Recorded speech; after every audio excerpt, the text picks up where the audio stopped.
If you think 2026 is going to be back to normal, you might want to pause for a moment, because what we're seeing right now isn't chaos, it's instability becoming normal.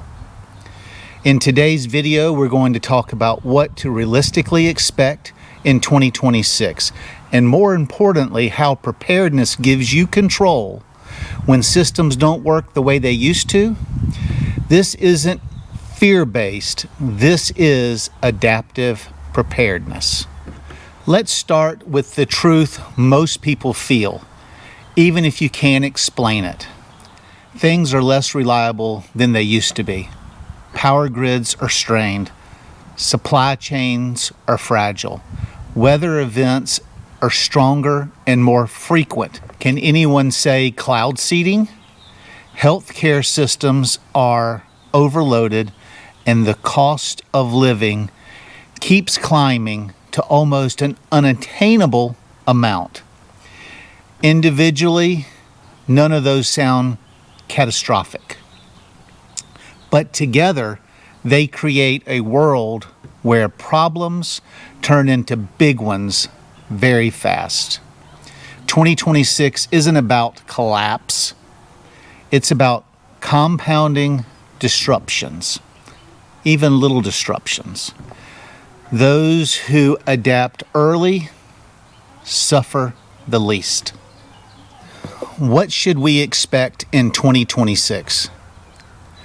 Shortages will be temporary but consistent. You may not see empty shelves for months at a time, but you will see sudden product shortages, price spikes overnight, out of stock becoming the normal. Prepared people don't panic buy. They already own what they need. Weather will disrupt everyday life. 2026 isn't just about hurricanes and blizzards. It's about power outages, water interruptions, heat waves, flooded roads, and wildfire smoke. Preparedness isn't about surviving the apocalypse. It's about not being miserable for 72 hours. Financial pressures will increase. Even if inflation slows, cost will not come back down. Preparedness in 2026 means less debt, emergency cash, skills that save money, and backup income options, like a digital paycheck, like gig work, or anything else you can think of to make money. The most prepared households are the least stressed. Systems will fail quietly. This is important. Most failures won't be dramatic. You'll have delayed emergency response, longer repair times, reduced services. Sorry, we can't help. Preparedness fills the gaps when systems lag. Let's clear something up. Preparedness is not hoarding. Old school prepping was rigid. Adapted preparedness is flexible. It means skills over stuff, planning instead of reacting, adjusting as conditions change, and preparing for likely disruptions, not a Hollywood disaster.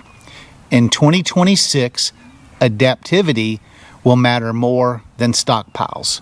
I'm not saying don't put some food in the pantry. I'm not saying don't get some water. I'm not saying don't learn how to make a fire. I'm just saying be prepared to adapt to life as it changes. Those who adjust, they survive comfortably. The areas everyone should prep for in 2026, I've come up with 5, and I feel like these are the most important. The first is water. Can you go 3 to 7 days without having the tap water? Food.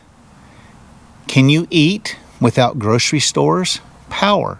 Can you charge your devices or stay warm or cool during a power failure? Medical. Do you have the basics when help is delayed? And lastly, communication. Do you know what's happening when the internet goes down? This isn't extreme, this is practical. 2026 isn't about fear. It's about accepting reality early. Preparedness doesn't isolate you, it frees you. When others are panicked, you can think clearly. When systems fail, you know how to adapt. When life gets hard, you stay steady. That's what adaptive preparedness is all about. If you want calm, realistic preparedness without hype or fear, this channel is for you.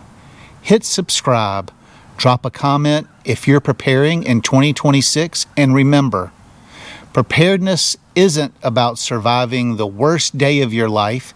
It's about making sure a bad day doesn't become a disaster. So I ask you to join me as we adapt to changing life in 2026. Stay safe, everybody.